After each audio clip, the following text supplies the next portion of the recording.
సరే నేను గంభీరంగా మౌనంగా చూస్తున్నా.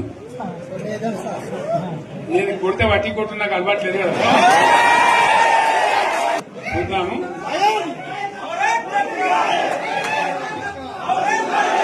నా రోజులు కానీ అన్నట్టుగా నేను చూస్తా ఉన్నా. కానీ మనోళ్ళందరూ కూడా ప్రతిపాదిస్తుంది ఏంటంటే, ఒక సంవత్సరం జరిగిపోయింది, సంగమేశ్వర ఆన్నే పన్నది, బసవేశ్వర ఆన్నే పన్నది, పాలమూరు ఉత్పత్తుల పథకం ఆన్నే పన్నది, కాళేశ్వరం అట్లా ఎండబెడుతున్నారు. ఇవన్నీ అన్యాయాలని కాబట్టి ఫిబ్రవరి నెలాఖరులో ఒక పెద్ద బహిరంగ సభ పెట్టాలి, మీరు కథ చూడాలి అని జరుగుతూ ఉంది. కాబట్టి మీరు కూడా పెద్ద ఎత్తున దయచేసి ఆ సభకు కదిలి రావాలి. కదా దూరమే ఉండదు. ఆ రకంగా తెలంగాణ శక్తి ఏందో మరొకసారి చూపించి వీళ్ళ మెడలు వంచి ఇప్పుడు సాధించాలి. భవిష్యత్ కోసం కూడా కొట్టాడకు మనం సిద్ధంగా ఉండాలని తెలియజేసుకుంటూ, పరమేశ్వర్ గారికి అంతటి లోకమంత్రం ఇది. కోటి రూపాయల భూమి ఇప్పుడు 50 లక్షల కాడికి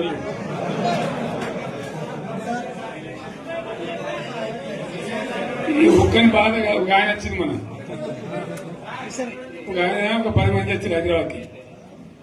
అందులోకి 2 ముస్లిం సోదరులు వచ్చారు. साहब सो तवा हो गया, इफलासी मुफलासी बच्चे क्या दबे हो गए. तुम्हारा क्या हुआ बहन, तुम्हारा क्या हुआ, तुम हैदराबाद में तुम लोग हैं. मेरा कारोबार है साहब, मेरा छोटा मोटा कारोबार है, होटल भी है. 70% गिर गया. हर कोई पूछ रहे, हर कोई केसीआर को याद कर रहे सामान. వాళ్ళు మాట్లాడుతున్నారు.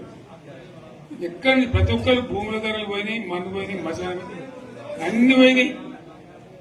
ఎంత మంచిగా 4 ఎకరాల రైతు నేను 4 కోట్ల ఆసామని అనుకుంటుండే. అంత ధీమా ఉంది,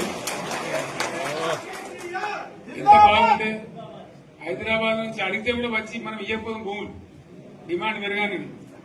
అంత బ్రహ్మాండంగా మారుమూల ప్రాంతంలో కూడా 40 లక్షలు 50 లక్షలు ఎకరానికి ఉండే. అటువంటిది సగానికి సగం పడిపోయి మొత్తం నాశనం చేసింది. వీళ్ళు ఇట్లే వదిలిపెడితే ఇంకింత నాశనం అవుతుంది. కాబట్టి మనం కొట్లాడాల్సిందే. నేను ఇంకొక మాట మీకు చెప్తా.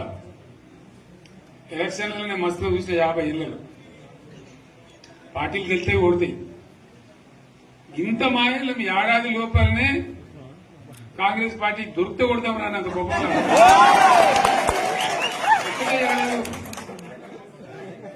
ఇంకా వాళ్ళ పొంద తెలివికి నిన్న వారి పార్టీడే మంది పెట్టలు అదేందో పోలింగ్ పెట్టిన వాడు చూసారా మీరు?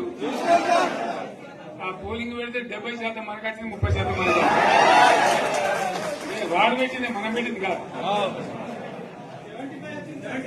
75 ఇది పరిస్థితి. అదే నేను ఏమంటున్నా అంటే, ఫామ్ హౌస్ అంటే ఏముంటది, వారి ఉంటది, మాకు ఉంటది, అలా ఉంటది. కాంగ్రెస్ వాళ్ళు ఎంత మనిషి చేస్తే పారబడి తవ్వచ్చు కూడా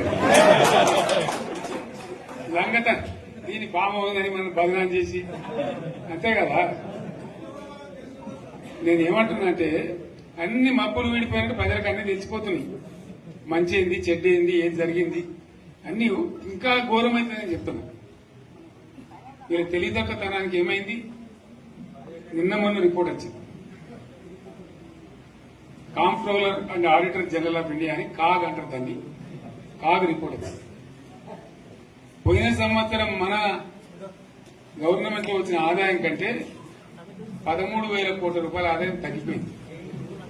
ఇంకా మార్చి పోయేవరకల్లా ఇంకో 3-4 వేల కోట్లు అవుతుంది. అంటే 15,000 కోట్ల ఆదాయం పోతుంది. మన గవర్నమెంట్ ఉన్నప్పుడు ప్రతి ఏడాది 15,000 కోట్లు పెంచుకుంటూ పోయింది. చెప్పేసుకుంటూ పోయింది. ఏడాది 10 నుంచి 15,000 కోట్ల ఆదాయం పెరిగేది మన టైంలో. అంత జాగ్రత్తగా మనం వ్యవహారం చేస్తాం. ఇలా ఉల్టా 15,000 కోట్లు పడిపోయింది. ఇంకా వాడేమిస్తాడుగా, ఇంకా ఇస్తారా?